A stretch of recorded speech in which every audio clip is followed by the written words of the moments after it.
할렐루야. 오늘은 부활절을 맞이해서 하나님께 경배하는 예배로 함께 나아가고 있습니다. 예수님의 부활은 우리가 믿는 기독교의 모든 가르침과 교리의 핵심입니다. 오늘 우리는 그러한 부활절을 기념하여 함께 모여 영광스러운 예배를 드리고 있습니다. 사실 우리가 1년에 한 번 부활절을 기념하여 부활절 기념 예배를 드리고 있지만 사실은 모든 주일이 부활절을 기념하여 드리는 예배가 됩니다. 우리는 안식일을 기념하여 예배하지 않고요, 안식일 다음 날인 주일, 주님께서 부활하신 그날을 기념하여 예배를 드리기에 실은 우리의 모든 예배는 그 핵심 가운데 부활의 영광을 담고 있는 것입니다. 사랑하는 성도 여러분, 그와 같은 너무나 기쁜 부활절, 오늘 어떤 마음으로 예배 자리에 나오셨습니까? 많은 사람들이 예수님께서 이 땅 가운데서 살아가셨던 삶을 존중하고 그분의 인생을 본받고 싶어 합니다. 가난한 자와 소외된 자들을 향한 긍휼의 마음, 화석화된 기존의 종교를 흔들었던 개혁적인 모습들, 잠든 영혼을 깨우는 은혜로운 말씀들, 말씀과 삶이 일치되었던 예수님의 모습, 이런 삶의 모습을 가만히 보고 많은 사람들은 예수님의 인생을 존중하고 사랑하고 따르기를 원합니다. 그래서 예수님을 표현할 때 흔히 4대 성인 가운데 한 명으로 말하기도 하고요, 그분의 인생을 위인전으로 만들어서 책으로 보기도 합니다. 하지만 이와 같은 모습들은 예수님의 십자가까지 묵상할 때 이루어지는 일입니다. 예수님의 십자가를 넘어서 부활을 말하기 시작하면 서로 간에 불편한 지점들을 많이 만나곤 합니다. 예수님의 부활을 믿는다면 예수님을 위인전에서 빼야만 합니다. 예수님의 부활을 진짜 믿는다면 예수님을 4대 성인에서 제외시켜야 되는 것입니다. 예수님은 죽음도 막을 수 없는 유일한 신이시며 온 땅과 하늘의 유일한 통치자이기 때문에 그렇습니다. 그런 의미에서 오늘 부활절을 맞이하여 나온 성도 여러분, 우리들의 믿음을 점검해 볼 수 있는 복된 시간 되기를 소망합니다. 우리의 믿음이 십자가가 서 있는 골고다에서 멈추는 것이 아니라 빈 무덤까지 나아가는 저와 여러분 되기를 축복합니다. 예수님의 부활을 믿지 못해도 예수님을 인정하고 존중하고 사랑할 수 있습니다.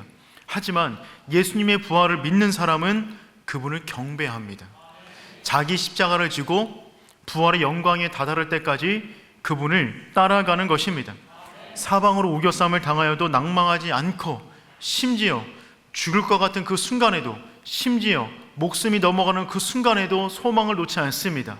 왜냐하면 그리스도의 부활이 나의 부활로 믿어지기 때문에 그렇습니다.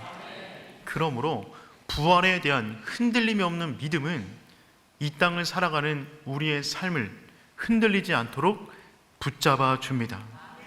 사랑하는 성도 여러분, 그 부활이 여러분 부활되기를 축복합니다. 그런데 이 부활은 우리의 자력으로, 우리의 이성으로 온전히 받아들이기 힘든 내용입니다. 왜냐하면 우리 경험 밖의 일이기 때문에 그래요. 지금 죽은 모든 분들은 경험상 죽음과 부활을 경험하고 있습니다. 그러니 부활을 확신하실 것입니다. 하지만 지금 살아있는 우리는 죽음과 부활을 아직 경험해 보지 못했기 때문에 우리 이성적으로 그것을 받아들인다는 것은 매우 어려운 사실 중에 하나입니다. 오늘 본문 가운데 등장하는 사람들, 예수님의 첫 번째 부활절을 맞이한 사람들이었는데 이들 역시 예수님의 부활을 온전히 이해하기까지는 시간이 좀 걸렸습니다. 그림을 하나 보도록 하겠는데, 외젠 브루낭이 그렸던 부활의 아침에 무덤으로 달려가는 제자 베드로와 요한이라는 작품입니다. 이 그림은 매우 유명한 그림이죠. 여러분, 부활절 아침이에요. 온 땅이 황금색입니다. 온 땅, 온 열방 가운데 부활의 기운이 가득 차 있는 모습을 표현하고 있는 것입니다. 그런데 그 부활의 아침에 막달라 마리아를 통하여서 예수님이 부활하셨습니다 라는 소식을 들었던 제자 2명, 베드로와 요한이 지금 예수님의 무덤으로 달려가고 있는데 그들의 얼굴을 보세요. 온 땅은 황금색으로 빛나고 있는데 이 두 사람의 얼굴은 근심이 가득합니다. 흰 옷을 입은 사람이 요한입니다. 예수님을 가장 많이 사랑했다고 말하는 요한. 그의 두 손을 보세요. 간절히 포기하고 있습니다. 무언가 간절히 간구하는 손입니다. 그의 눈빛을 보세요. 무언가 간절히 간구하고 있어요. 부활의 확신과 기쁨에 있는 얼굴은 아닙니다. 그 옆에 있는 베드로를 보십시오. 그의 눈을 보세요. 전방을 응시하고 있는데 그의 눈은 곧 눈물이 터질 것 같은 그런 눈망울을 보이고 있습니다. 무언가 지금 벌어나서는 안 될 일들이 벌어져서 지금 무덤가로 확인하기 위해서 달려가는 제자들의 모습을 보여주고 있는 것입니다. 부활의 첫 영광을 경험했어야 될 두 제자 역시 예수님이 온전히 부활하셨다라는 사실을 온전히 믿지 못했어요. 도리어 누군가가 예수님의 시신을 훔쳐가거나 무덤을 훼손했을 것이다 라고 하는 염려를 가지고 제발 그런 일이 벌어지지 않았으면 좋겠습니다 라는 마음을 가지고 지금 무덤가로 달려가는 그 모습을 그림으로 그려놓은 것입니다.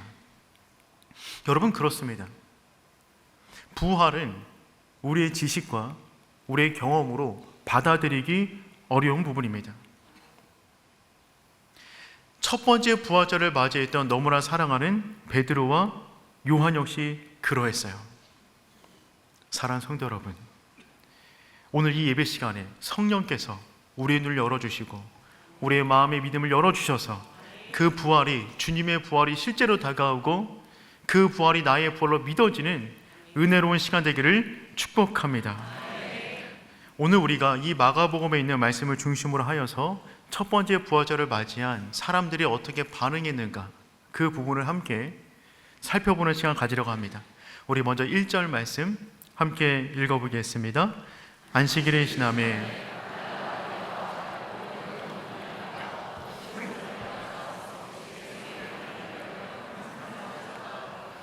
안식일이 지나고 첫날, 그러니까 요일로 보면 일요일이 되는 것입니다. 이 일요일 주일에 3명의 여인이 예수님의 무덤가를 찾아가고 있습니다. 이날은 예수님이 십자가를 지신 후 3일째가 되는 날입니다. 이 3명의 여인들의 이름을 기록해 놓았어요. 막달라 마리아, 야고보와 요셉의 어머니 마리아, 그리고 살로메입니다. 이 3명의 여인들은 주님을 누구보다 사랑했던 여인들입니다. 예수님께서 십자가를 지셨을 때 다른 모든 제자들은 전부 다 도망을 쳤지만 이 여인들이 끝까지 예수님의 십자가 밑에 있었어요. 예수님이 숨을 거두시는 모든 장면을 끝까지 목격한 목격자들입니다. 그리고 주님의 죽음과 장례를 전부 다 동참했던 사람들입니다. 이분들이 이제 안식일이 지나고 첫날, 주일날 예수님의 무덤을 방문하는데 그 목적은 무엇이냐면 향유를 가져다가 예수님의 시신에 덧바르기 위해서 지금 찾아가고 있는 것입니다. 그 당시 향유의 목적은 시신이 심하게 부패되지 않도록 무언가 위에다가 발라주는 역할을 하는 향유였어요. 그것을 지금 바르기 위해서 예수님의 무덤을 찾아가고 있는 것입니다. 이것을 보아서 우리가 무엇을 알 수 있냐면 이 여인들은 예수님이 부활하셨다라는 사실을 전혀 인지하고 못하고 있다는 것입니다. 예수님의 부활을 전혀 믿지 못하는 상태 가운데 지금 예수님의 무덤에 찾아가 시신 가운데 향료를 바르기 위하여 가고 있다는 것입니다. 이 여인들은 누구보다 예수님을 사랑했던 여인들이에요. 그럼에도 불구하고 그 부활이 실제로 다가오기까지는 시간이 걸렸던 것입니다. 이들은 예수님께서 3일 만에 부활하셨다는 그 사실, 그 이야기를 전혀 몰랐을까요? 그 전에 들은 적이 없었을까요? 그렇지가 않습니다. 주님은 여러 번 제자들에게 내가 십자가를 지고 3일 만에 부활하실 것을 여러 번 말씀하셨어요. 오늘 우리가 마가복음을 보고 있으니까 마가복음을 기준으로 하여서 한번 살펴보도록 하겠습니다. 마가복음 8장 31절과 32절 말씀 우리 함께 읽어보겠습니다. 인자가 많은 고난을 받고 서기관들에게 버림받아 죽임을 당하고 사흘 만에 살아날 것을 비로소 그들에게 가르치시되 드러내놓고 이 말씀을 하시니 베드로가 예수를 붙들고 항변하매 주님께서 마가복음 기준으로 하여서 8장 가운데 처음으로 그분의 십자가와 부활에 대한 말씀을 나눠주셨습니다. 죽임을 당하고 사흘 만에 살아나야 할 것을 비로소 말씀하셨어요. 이 말씀을 처음 들었던 제자들은 충격에 휩싸였습니다. 여기까지 주님 믿고 왔는데 갑자기 죽으신다 그런다? 그리고 부활하신다는 말씀을 하시니까 받아들이기 어려웠습니다. 그 순간에 베드로가 나섭니다. 예수를 붙들고 항변하며, 그 뒷말은 우리가 익히 알고 있죠. 다른 사람이 다 주를 떠나더라도 나는 주님을 결탄코 떠나지 않겠습니다. 그런 일이 절대로 일어나지 않을 것입니다 라고 지금 베드로가 주님을 붙잡고 항변하고 있어요. 그러니 이때 이 말은 베드로에게 정말 충격으로 다가왔던 말일 것입니다. 그렇다면 예수님께서 십자가를 지신 후 3일째 되는 날, 베드로는 이 말씀을 기억하고 있는 것이 맞을 것입니다. 주님께서 그렇게 말씀하셨는데 과연 어떤 일이 벌어질까 기대감을 갖고 있는 게 맞겠죠. 그런데 베드로 역시 전혀 이 말을 떠올리지 못했습니다. 한 장 넘어가서 마가복음 9장에서 다시 한번 주님께서는 그분의 십자가와 부활을 말씀하셨어요. 마가복음 9장 31절 그리고 33절과 34절 말씀 함께 읽겠습니다. 이는 제자들을 가르치시며 또 인자가 하나님의 손에 넘겨져 죽임을 당하고 죽은 지 3일 만에 살아나리라는 것을 말씀하셨기 때문이더라. 가버나움에 이르러 집에 계실새 제자들에게 물으시되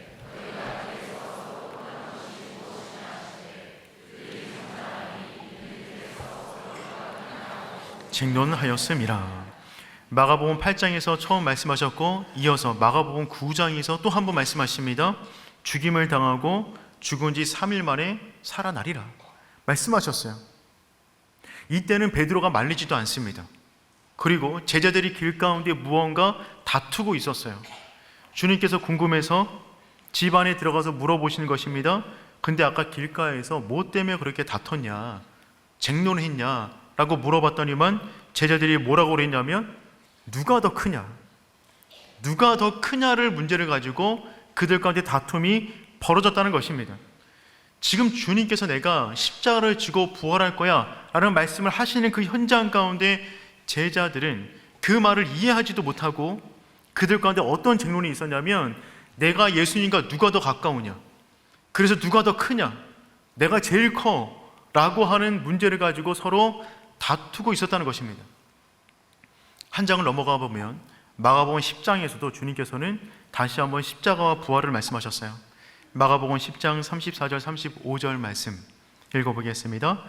그들은 능력받으며 침뱉으며 책짓질하고 죽일 것이나 그는 3일 만에 살아나리라 하시니라. 세베대 아들 야고보와 요한이 주께 나와 여짜오되 선생님이여 무엇이든지 우리가 구하는 바를 우리에게 하여 주시기를 원하옵나이다. 세 번째 말씀하십니다. 첫 번째 8장에서 말씀하셨을 때 베드로가 붙들고 항변했어요. 그런 일이 일어나지 않을 것입니다. 9장에서 말할 때는 베드로가 잠잠합니다. 곁에 있는 제자들과 함께 누가 더 크냐라고 하는 싸움이 일어났어요. 세 번째로 마가복음 10장에서 말씀하셨는데 그때도 역시 부활을 말씀하셨는데 그 말이 끝나기가 무섭게 세베대의 두 아들 야고보와 요한이 주님께 나와 이렇게 말하는 것입니다. 우리가 구하는 것 들어주기를 원합니다. 그들이 구하는 내용은 무엇이었냐면 한 사람은 주님의 오른편, 한 사람은 주님의 왼편에 앉기를 원합니다.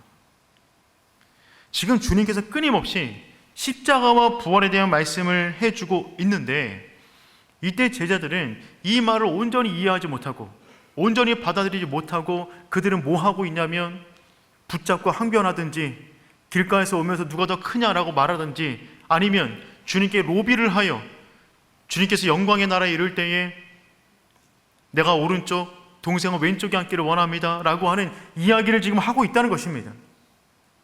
이것이 그 당시 제자들의 모습이었어요. 십자가와 부활을 끊임없이 말씀하지만 그 말을 이해하지 못하고 세상 가운데 내가 얼마나 더 큰 자가 될 것인가, 얼마나 더 높은 자리에 오를 것인가를 가지고 고민했던 자들의 모습이 제자들의 모습이란 말입니다. 그런데 이 모습은 정확히 우리들의 모습과 닮아 있어요.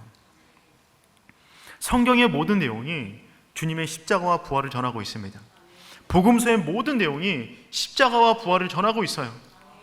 그런데 우리가 십자가와 부활에 대한 그 핵심 진리를 매 주마다 듣고 있으면서도 우리 역시 이 땅 가운데 살아갈 때는 누가 더 크냐, 누가 더 작냐, 그 문제 가지고 마음이 상하고 내가 주님의 오른편, 왼편에 더 영광을 얻기를 원합니다 라고 하는 것을 주님께 구하고 있다면 우리 역시 복음을 날마다 듣고 있지만 그 말을 깨닫지 못하고 엉뚱한 것을 구했던 제자의 모습과 너무나 닮아 있다는 것입니다. 사랑하는 성도 여러분, 십자가와 부활이 우리 인생을 붙잡는 두 가지 유일한 기둥이 되기를 축복합니다. 이들은 심지어 예수님의 부활을 직접 목격한 사람들이 말해줘도 그 부활을 처음에 믿지 못합니다. 1절에서 읽었던 세 여인이 예수님의 무덤을 찾아갔어요. 이 여인들이 그 무덤을 찾아갈 때 한 가지 큰 고민이 있었습니다. 그것은 무엇이냐면 그 무덤을 막고 있는 그 무거운 돌을 어떻게 옮길까? 그 당시 무덤의 돌이요, 한 120에서 180cm쯤 됩니다. 사람 키 정도 되는 직경이 그 정도 되는 큰 돌이 무덤을 막고 있는 거예요. 그러니 이 세 명의 여인이 그것을 옮기기에는 너무나 불가능해 보였습니다. 그래서 고민이 뭐냐면 예수님의 무덤을 찾아가는, 부활절에 예수님이 계신 곳을 찾아가는 이 여인들의 가장 큰 고민은 누가 그 돌을 옮겨줄 것인가에 있었어요. 그런데 그 고민은 정말 쓸데없는 고민이었습니다. 4절 말씀 읽어보겠습니다.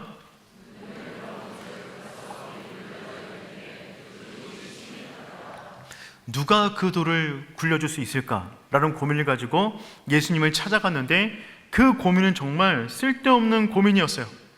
주님을 만나러 가는 길 가운데 주님을 보지 못하도록 막고 있는 그 문에 대한 염려, 그 염려는 정말 쓸데없는 고민이라는 것입니다. 주님 앞에 모든 문은 열리게 되는 줄 믿습니다. 이 땅 가운데 가장 무거운 사망의 문이라 할지라도 부활하신 주님 앞에서는 자동문처럼 열리는 것입니다. 그러니 주님을 만나러 오신 여러분, 주님 앞에 나올 때 여러분 인생의 막힌 문 앞에서 좌절하지 마십시오. 걱정하지 마세요. 부활의 능력, 부활하신 주님을 믿으시기를 축복합니다. 돌은 이미 굴려져 있었어요. 그렇다면 그 돌을 누가 굴렸을까요? 그 돌을 누가 굴렸을까요?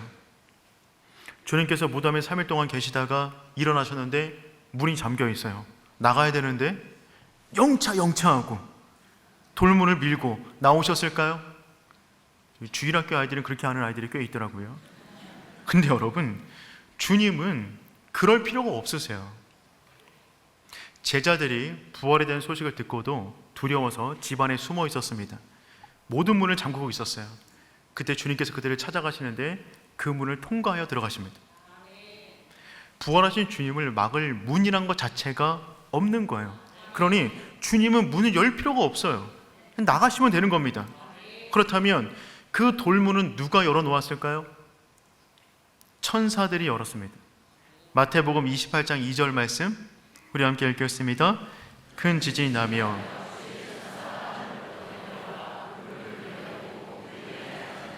큰 지진이 나서 주의 천사가 내려와 그 돌을 굴려 놓았어요. 그리고 돌 위에 앉아 있었어요. 그렇다면 이 천사는 이 문을 왜 굴려 놓았을까요? 주님은 이미 나가셨어요. 주님 나가시라고 문 열어놓은 거 아닙니다. 주님은 이미 없어요. 근데 천사가 와서 그 문을 열어 놓았습니다. 왜요? 주님 때문이 아니라 우리 때문에. 와서 보라고. 아무것도 없다고. 그게 열려 있어야 그 안에 아무것도 없음을 확인할 수 있기 때문에 부활의 증인들을 만들기 위하여 그 문을 열어 놓으신 것입니다. 사랑하는 성도 여러분, 무덤은 비어 있습니다. 주님을 무덤에 가둘 수가 없습니다. 그 부활의 영광, 그 영광을 경험하는 복된 오늘이 되기를 축복합니다. 여러분, 그 순간 천사가요, 그 여인에게 부활의 소식을 알려줍니다. 정말 놀라운 소식이었어요. 우리 6절 말씀 함께 읽겠습니다. 청년이 이르되 놀라지 말라.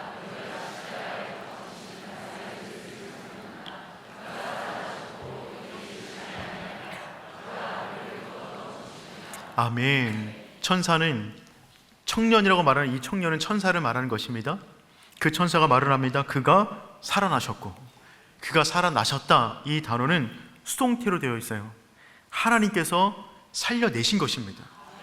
하나님의 약속을 따라 이 땅 가운데 오신 예수 그리스도를 하나님께서 살려내셨다는 것이죠. 그래서 무덤은 비어 있다. 정말 놀라운 소식을 들었어요. 이 여인들, 예수님을 정말 사랑했던 이 여인들, 너무나 사랑해서 예수님께 향유를 바르기 위해서 누구보다 일찍 주님의 무덤을 찾았던 이 여인들이 주님의 부활에 대한 소식을 들었어요.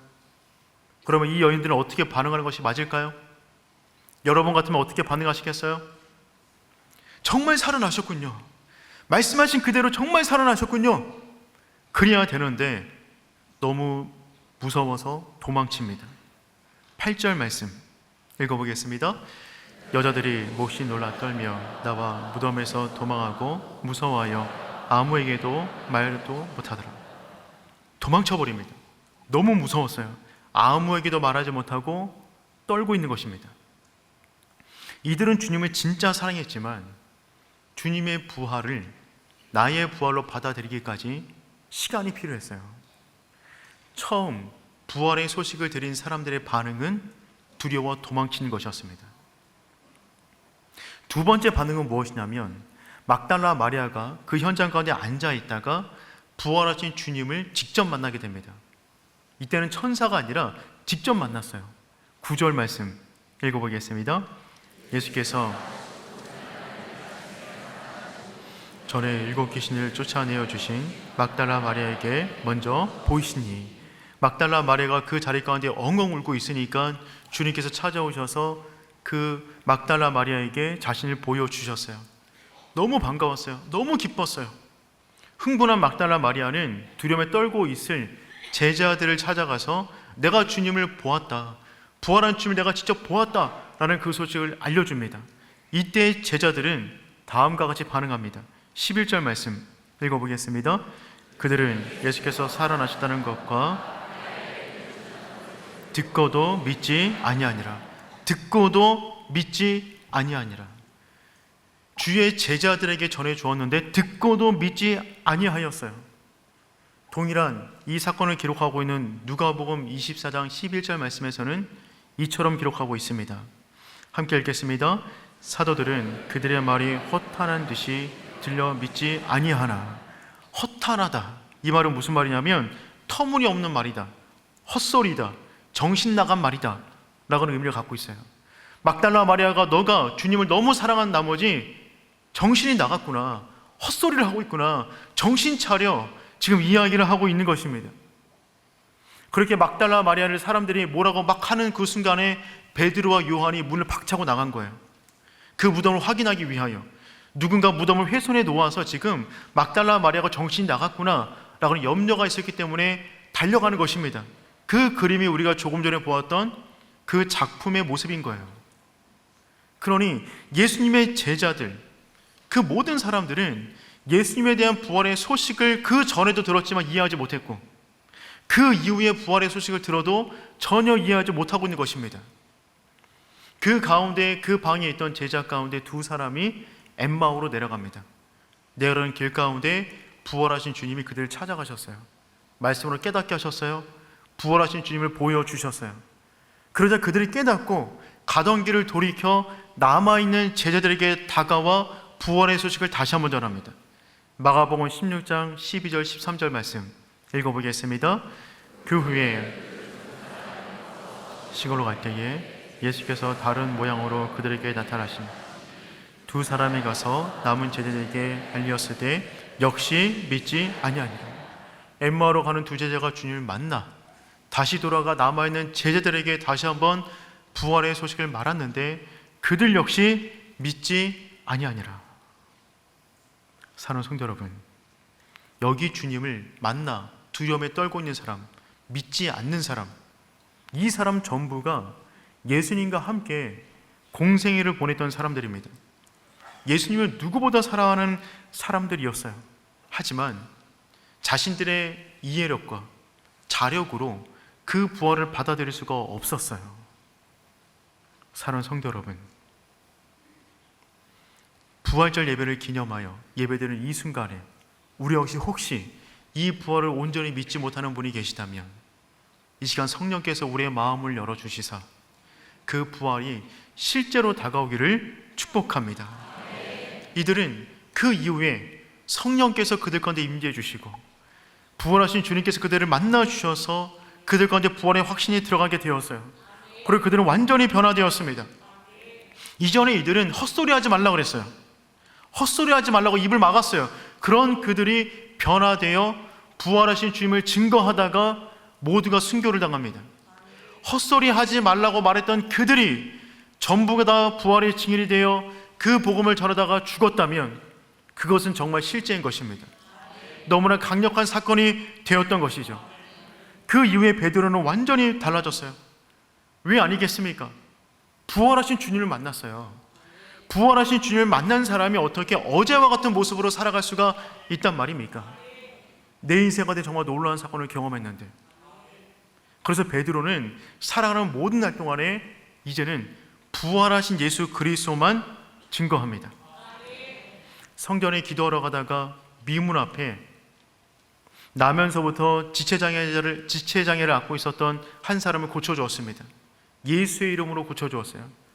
그것이 문제가 되어서 지금 베드로는 법정에 서 있습니다. 그때 베드로는 이처럼 말합니다. 사도행전 4장 10절과 12절 말씀 읽겠습니다. 너희와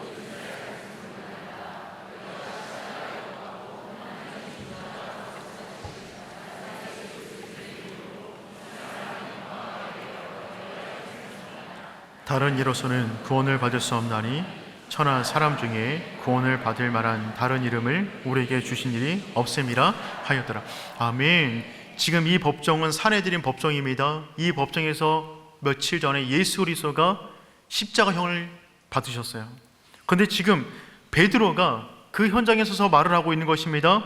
너희가 십자가에 못 박고 하나님이 죽은 자 가운데서 살리신 나사렛 예수 그리스도의 이름으로 이 사람이 일어섰다는 것입니다. 지금 베드로는 뭘 말하고 있는 것이냐면 예수 그리스도의 부활과 함께 그 부활의 영광이 이 사람에게도 임했다는 것을 말해주고 있는 것입니다. 부활로 말미암아 이 사람이 걷게 되고 있다. 그 권세를 지금 말하고 있는 거예요.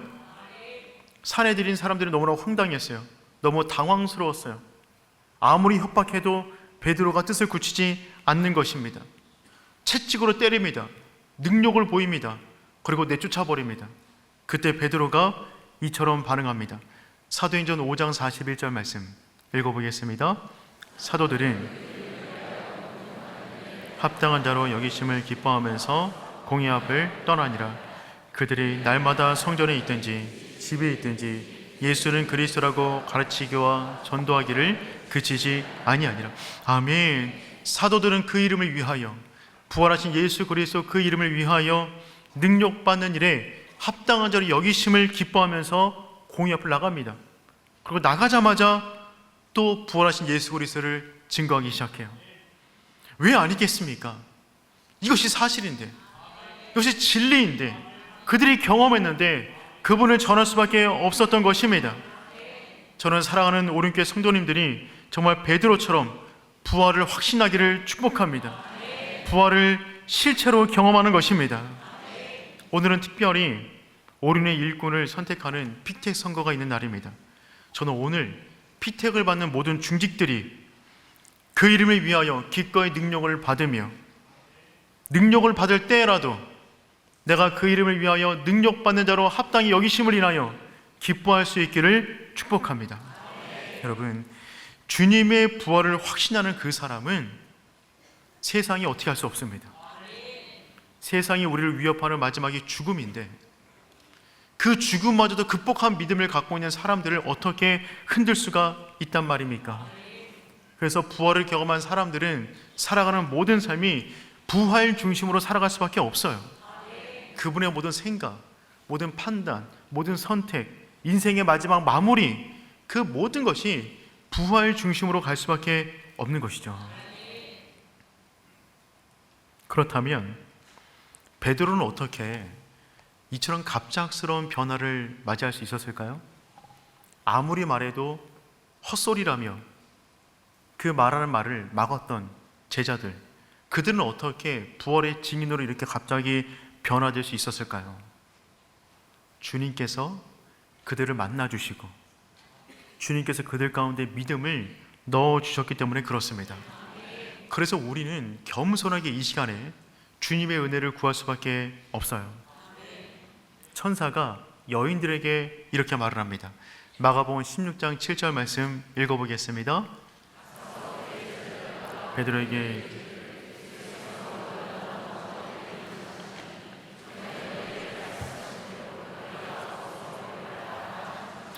아멘.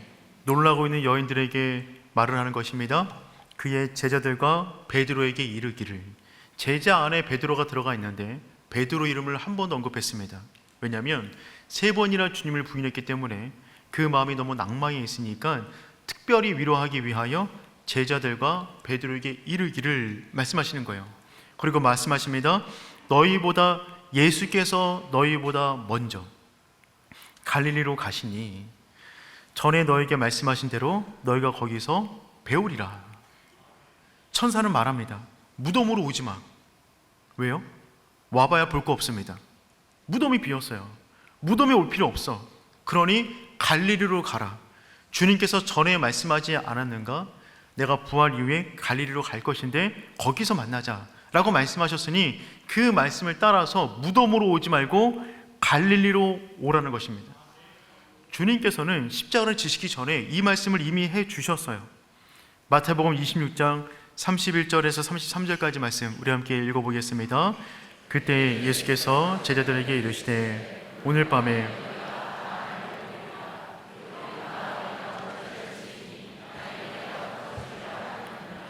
그러나 내가 살아난 후에 너희보다 먼저 갈릴리로 가리라. 베드로가 대답하여 이르되 모두 주를 버릴지라도 나는 결코 버리지 않겠나이다. 주님께서 이미 십자가 지시기 전에 말씀하셨어요. 내가 죽을 것인데 3일 후에 부활할 것이다. 그런데 내가 먼저 갈릴리로 가 있을게. 그리로 오면 돼. 이 말씀을 하실 때 베드로는 주님을 말리면서 모두가 다 주를 버려도 나는 결코 주님을 버리지 않겠습니다. 주님이 말씀하시는데 자기 확신, 자기 결단을 고백해요. 그거 할 시간이 아니라 주의 말씀에 경청했어야 됐습니다. 자기 확신이 아닌 주님이 주는 말씀을 따라 움직이는 거예요. 전에 주님께서 말씀하셨어요. 그 말씀을 다시 상기시켜 주신 것입니다. 그러니 갈릴리로 와라. 그렇다면 왜 이들을 갈릴리로 부르실까요?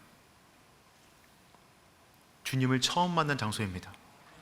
갈릴리 해변 가운데 물고기를 잡다가 하나님께 속한 제자들이 되었어요. 이들은 갈릴리에서 주님께 훈련을 받았습니다. 이곳에서 주의 제자로 부름을 받고 이곳에서 수많은 말씀을 들었어요. 근데 그들은 그 말씀을 전혀 이해하지 못했어요. 말씀을 전하면 전할수록 내가 더 크냐, 누가 더 크냐, 오른편, 왼편 이런 이야기만 하고 있었어요. 왜냐하면 십자가와 부활의 의미를 몰랐기 때문에 그렇습니다. 주님께서 다시 그 첫 번째 부름의 자리로 부르십니다. 그리고 그들에게 말씀하신 모든 것을 십자가와 부활의 관점으로 관통하도록, 그래서 이들을 다시금 부활의 증인으로 파송하시기 위하여 첫 자리로 부르시는 것입니다. 구슬이 서말이어도 깨어야 보배가 되듯이 주님께 그동안 배웠던 3년간의 모든 것들을 다시 한번 부활의 관점으로 정리하여 부활의 증인으로 재파송하시기 위하여 첫 번째 자리로 부르시는 것입니다. 주님은 그 자리에 먼저가 기다리고 계셨어요.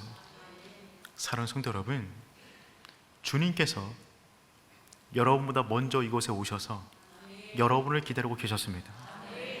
그리고 여러분들이 살아가는 모든 날 동안에 부활에 대한 믿음이 흔들리고 어려울 때마다 주님께서 먼저 그곳에 계셔서 여러분의 믿음이 강해지도록 여러분과 함께하고 계신 줄 믿습니다.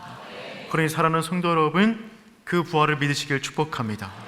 십자가와 부활, 그것을 지식과 교리로 받아들이는 것이 아니라 우리 인생의 실제로 받아들이는 것입니다. 그럴 때 우리 인생을 묶고 있던 그 모든 아픔, 그 모든 눈물, 그 모든 죄악, 그 모든 것들은 전부 다 힘을 잃어버리고 우리는 자유한 삶을 살아가게 되는 줄 믿습니다.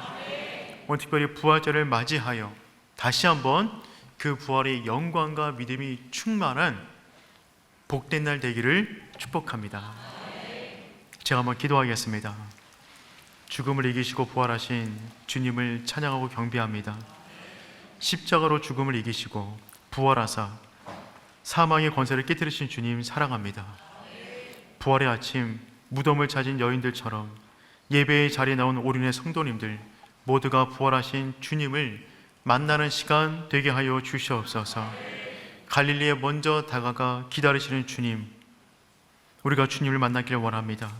이 시간 가운데 찾아와 주시고 연약한 우리의 믿음 가운데 부활의 영광이 가득 찰 수 있도록 인도하여 주시옵소서. 감사를 드리며 예수님의 이름으로 기도합니다. 아멘. 오늘은 부활절을 맞이해서 성찬식이 있는 날입니다. 특별히 성찬에 참여할 때 우리 영혼 가운데 다시 한번 예수 그리스도로 충만해지고 부활의 영광이 가득한 복된 날 되기를 축복합니다. 제가 먼저 말씀을 읽도록 하겠습니다. 내가 너에게 전한 것은 주께 받은 것이니 곧 주 예수께서 잡히시던 밤에 떡을 가지사 축사하시고 떼어 이르시되 이것은 너를 위하는 내 몸이니 이것을 행하여 나를 기념하라 하시고 식후에 또한 그와 같이 잔을 가지시고 이르시되 이 잔은 내 피로 세운 새 언약이니 이것을 행하여 마실 때마다 나를 기념하라 하셨으니 너희가 이 떡을 먹으며 이 잔을 마실 때마다 주의 죽으심을 그가 오실 때까지 전하는 것이니라. 그러므로 누구든지 주의 떡이나 잔을 합당하지 않게 먹고 마시는 자는 주의 몸과 피에 대하여 죄를 짓는 것이니라. 사람이 자기를 살피고 그 후에야 이 떡을 먹고 이 잔을 마실지니 주의 몸을 분별하지 못하고 먹고 마신 자는 자기의 죄를 먹고 마시는 것이니라. 아멘. 우리가 오늘 이 시간 믿음으로 주의 성찬에 참여합니다. 우리가 먹고 마시게 될 이 떡과 잔은 주님께서 우리를 위해서 찢기시고 흘리신 주님의 몸이고 주님의 보혈입니다. 이것을 받을 때마다 우리가 그리스도와 신비한 연합을 이루고 우리 가운데 부활의 영광이 가득하게 되기를 축복합니다. 제가 한번 기도하겠습니다. 사랑의 주님, 주님께서 인간의 몸을 입으시고 이 땅에 오셔서 채찍에 맞으시고 가시 면류관을 쓰시고 찢기신 주님의 몸을 우리가 받습니다. 이 떡을 드는 순간에 주님이 내 안에, 내가 주님 안에 있음을 발견하게 도와주시고 성령께서 우리 눈을 열어주셔서 우리가 십자가에 달리신 예수 그리스도를 만나는 시간 되게 하여 주시옵소서. 예수님의 이름으로 기도합니다. 아멘. 우리 성찬 키트를 받으신 분들은 순서에 맞춰서 진행하시면 되는데 먼저는 맨 위에 있는 비닐을 떼시고 그 안에 있는 떡을 먼저 받도록 하겠습니다. 떡을 드시고 기도하시고요. 제어의 순서에 따라서 그 다음에 잔을 받도록 하겠습니다. 우리 성찬을 받도록 하겠습니다. 내가 진실로 진실로 너희에게 이르노니 믿는 자는 영생을 가졌나니 내가 곧 생명의 떡이니라. 너희 조상들은 광야에서 만나를 먹어서도 죽었거니와 이는 하늘에서 내려오는 떡이니 사람으로 하여금 먹고 죽지 아니하게 하는 것이니라. 나는 하늘에서 내려온 살아있는 떡이니 사람이 이 떡을 먹으면 영생하니라. 내가 줄 떡은 곧 세상의 생명을 위한 내 살이니라 하시니라. 예수께서 이르시되 내가 진실로 진실로 너에게 이르노니 인자의 살을 먹지 아니하고 인자의 피를 마시지 아니하면 너희 속에 생명이 없느니라. 내 살을 먹고 내 피를 마시는 자는 영생을 가졌고 마지막 날 내가 그를 다시 살리리라. 내 살은 참된 양식이요 내 피는 참된 음료로다. 내 살을 먹고 내 피를 마신 자는 내 안에 거하고 나도 그의 안에 거하나니 이것은 하늘에서 내려온 떡이니 조상들이 먹고도 죽은 그것과 같이 아니하여 이 떡을 먹는 자는 영원히 살리라. 아멘. 혹시 성찬을 받지 못하신 분들은 손을 들어 표해 주시면 감사하겠습니다. 이제 우리가 잔을 받겠습니다. 이 잔을 받을 때 그리스도의 보혈이 우리 안에 충만하게 임재하여 우리 안에 모든 죄악이 씻어지고 주님을 만나는 은혜의 시간 되기를 축복합니다. 제가 한번 기도하고 잔을 받도록 하겠습니다. 사랑하는 주님, 주님께서 내 모든 죄악을 담당하시고 십자가 위에서 모든 피를 아낌없이 흘리신 주의 보혈을 우리가 이제 받습니다. 주의 보혈이 우리 속에 들어와 우리의 모든 죄악을 정결케 씻어내시고 우리를 향한 하나님의 진노를 멈추게 하셨음을 믿습니다. 하나님, 주님의 그 피 묻은 손으로 우리를 어루만져 주시사 우리가 주님 안에 거하고 주님이 우리 안에 거하는 놀라운 신비를 경험하게 하여 주시옵소서. 모든 두려움이 사라지고 하나님 나라가 임재하기를 원합니다. 이 시간 임하여 주시옵소서. 예수님의 이름으로 기도합니다. 아멘. 이제 잔을 들도록 하겠습니다. 그가 찔림은 우리의 허물 때문이요 그가 상함은 우리의 죄악 때문이라. 그가 징계를 받음으로 우리는 평화를 누리고 그가 채찍에 맞음으로 우리는 나음을 받았도다. 주님의 보혈의 능력이 있음을 믿습니다. 이 잔을 들고 받은 성도들의 심령 속에 보혈의 믿음과 능력을 허락하여 주시옵소서. 보혈의 능력이 역사하사 상한 모든 마음이 고침받게 하시고 눌린 영혼이 자유함을 누리게 하여 주시옵소서. 피 묻은 손으로 우리를 안수하사 하나님 나라를 바라보게 도와주시고 우리를 묶고 있는 죄의 결박에서 자유한 인생 살 수 있도록 인도하여 주시옵소서. 단단하게 굳어진 우리들의 모든 마음들이 옥토가 되게 하시사 부활의 영광이 가득한 시간 되게 하여 주시옵소서.